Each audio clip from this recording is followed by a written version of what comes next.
बचत करना अच्छी बात है, लेकिन ज़रा एक बात बताइए, क्या बचत किया हुआ पैसा कभी बढ़ता है?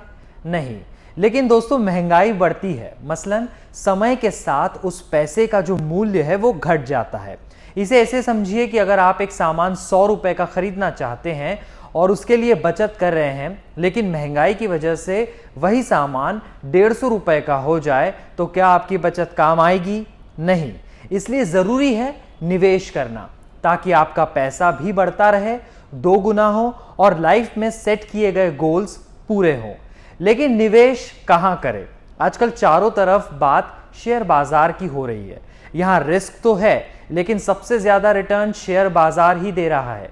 शेयर मार्केट से रिटर्न एक दिन में भी कमाया जा सकता है और सालों साल निवेश कर भी पैसा 2 गुना किया जा सकता है। लेकिन शेयर मार्केट में पहली बार निवेश करने वालों के लिए कुछ बुनियादी जानकारी बहुत अहम है। जैसे शेयर बाजार में निवेश करने के लिए क्या करना होता है, कब कर सकते हैं, किस शेयर में पैसा लगाएं। तो रुपया पैसा के इस वीडियो में शेयर मार्केट की ABCD आपको बताएंगे। लेकिन उससे पहले हफ्ते की उन सुर्खियों पर नजर डालते हैं जो आपके जेब पर असर डालती है। प्रधानमंत्री नरेंद्र मोदी ने देश में 75 डिजिटल बैंकिंग यूनिट्स यानी DBU को लॉन्च किया है, जो 75 जिलों में स्थापित की जा रही है। इसमें 24 बैंक भाग ले रहे हैं। इसमें बचत खाता खोलने, बैलेंस चेक करना, फंड ट्रांसफर, पासबुक प्रिंट, निवेश, लोन, क्रेडिट, डेबिट कार्ड के लिए आवेदन, टैक्स, बिल पेमेंट्स जैसी कई तरह की सुविधाएं शामिल है। इसका मकसद है कि देश के कोने कोने तक डिजिटल बैंकिंग का फायदा पहुंचाया जा सके। सरकार ने डिजिटल और विमान ईंधन के निर्यात पर लगने वाले अप्रत्याशित लाभ कर में वृद्धि की है और घरेलू स्तर पर निकाले गए कच्चे तेल पर शुल्क को 3,000 रुपए तक बढ़ाकर 11,000 रुपए प्रति टन किया है। ऐसा इसलिए हुआ क्योंकि तेल निकालने वाले ओपेक प्लस समूह ने तेल उत्पादन में कमी की है। अमूल दूध और मदर डेयरी ने आपकी जेब पर बोझ बढ़ाया है। दोनों ने प्रति लीटर दूध पर 2 रुपए की वृद्धि की है। अमेरिकी दौरे पर वित्त मंत्री निर्मला सीतारमण ने कमजोर होते रुपए पर कहा है कि मैं इसे ऐसे नहीं देखती कि रुपया गिर रहा है, बल्कि डॉलर मजबूत हो रहा है। भारतीय रुपया दूसरी उभरती करेंसीज की तुलना में अच्छा परफॉर्म कर रहा है। RBI रुपए में गिरावट को रोकने की पूरी कोशिश कर रहा है।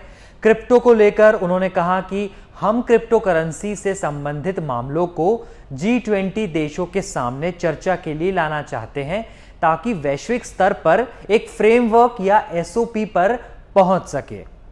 एप्पल ने इंडिया में बिकने वाले अफोर्डेबल iPhone SE के 3rd जनरेशन की कीमत 6,000 रुपए बढ़ा दी है और अब यह 49,900 रुपए का हो गया है। 128 GB वाला 54,900 और 256 GB वाला 64,900 रुपए का मिलेगा। अब समझते हैं शेयर मार्केट क्या होता है, लेकिन उससे पहले यह जान लेते हैं कि शेयर्स क्या होते हैं। देखिए, किसी कंपनी को चलाने के लिए पूंजी यानी कैपिटल की जरूरत होती है। अब कंपनी को चलाने के लिए मालिक बाजार से पैसा उठाना चाहता है तो वह कैपिटल को हिस्सों में बांट देता है।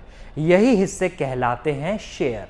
जैसे किसी कंपनी की कैपिटल 100 रुपए है मान लीजिए। अब कंपनी इसे 100 हिस्सों में अगर बांट दें तो 100 हिस्से शेयर्स कहलाएंगे और एक शेयर 1 रुपए का होगा। अब इसी कैपिटल को आप 2, 5, 10 हिस्सों में भी बांट सकते हैं, यानी कंपनी की एक यूनिट एक शेयर के बराबर होती है। अब आप किसी कंपनी का हिस्सा बनना चाहते हैं तो उसके शेयर्स खरीद सकते हैं।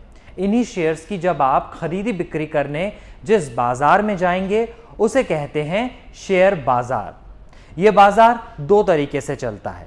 एक है प्राइमरी मार्केट, जब आप कोई शेयर सीधे कंपनी से खरीदते हैं, जैसे कि IPO के जरिए, यह प्राइमरी मार्केट होता है। यानी कंपनियां जो शेयर्स बाजार में इशू करती है, लेकिन जब सीधे कंपनी से खरीदे हुए शेयर्स को आप अन्य खरीदारों में बेचने जाते हैं तो वो सेकेंडरी मार्केट है। यानी इशू किए हुए शेयर्स की जब खरीदी बिक्री होती है। शेयर खरीदने के लिए क्या करना होगा? शेयर बाजार में पांव रखने से पहले आपको चाहिए डीमैट अकाउंट। जैसे बैंक में आप FD के लिए या उसे ऑपरेट करने के लिए खाता खोलते हैं, वैसे ही शेयर मार्केट में निवेश के लिए डीमैट अकाउंट जरूरी होता है। डीमैट के जरिए शेयर्स को खरीदा बेचा जा सकता है, होल्ड किया जा सकता है। ये एक तरह से शेयर्स का डिजिटल अकाउंट है। डीमैट मतलब डीमटेरियलाइज्ड, यानी किसी भी फिजिकल चीज का डिजिटलाइज होना। डीमैट अकाउंट आप चंद सेकंड्स में खोल सकते हैं। आधार कार्ड, पैन कार्ड जैसे केवाईसी डॉक्यूमेंट्स की जरूरत होती है। इसके लिए ब्रोकर की जरूरत भी पड़ती है। अब ब्रोकर कोई व्यक्ति भी हो सकता है और कंपनी भी। ब्रोकर की वेबसाइट या ऐप पर जाकर आप डीमैट अकाउंट आसानी से खोल सकते हैं। अगर आप नेट बैंकिंग करते हैं तो आपके बैंक की वेबसाइट या ऐप पर भी डीमैट अकाउंट खोलने की व्यवस्था होगी, चेक कीजिए। आमतौर पर इसके लिए कोई फीस नहीं देनी होती, लेकिन यह कंपनी पर निर्भर करता है कि वे डीमैट के लिए कितना वसूलना चाहते हैं। अब सवाल है किस कंपनी का शेयर खरीदे। जवाब अच्छी कंपनी है, क्योंकि अच्छी कंपनी के शेयर्स अच्छा रिटर्न देते हैं। अच्छी कंपनी मतलब जिसका प्रॉफिट, प्रोडक्ट, भविष्य अच्छा हो। शेयर मार्केट की भाषा में इसे कंपनी के फंडामेंटल्स यानी बुनियादी बातें कहते हैं। कंपनी के फंडामेंटल्स अच्छे हैं तो कंपनी का भविष्य अच्छा माना जाता है।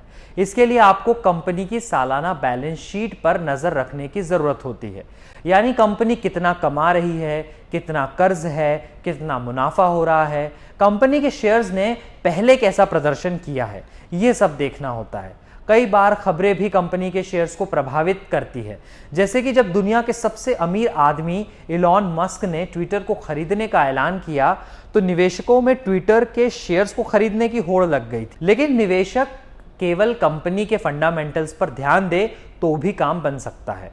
एक्सपर्ट्स कहते हैं कि 5 साल, 10 साल या उससे भी ज्यादा समय के लिए निवेश करने वाले फायदे में रहते हैं, यानी लॉन्ग टर्म इन्वेस्टमेंट। अब शेयर बाजार को गहनता से समझने वाले और रिस्क उठा सकने वाले ही शॉर्ट टर्म या हर रोज शेयर बाजार में निवेश कर सकते हैं। हर रोज निवेश यानी कि ट्रेडिंग।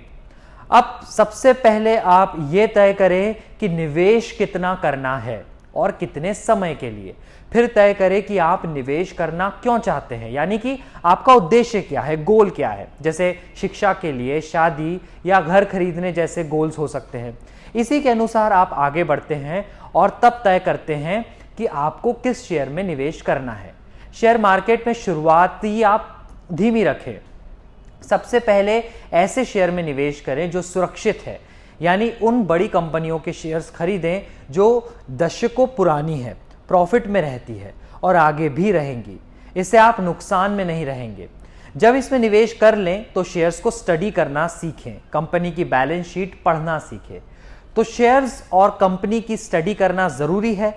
अगर आपके पास इन सब के लिए समय नहीं है या समझ नहीं है तो ऐसी स्थिति में आप किसी फाइनेंशियल एक्सपर्ट से ही सलाह लें।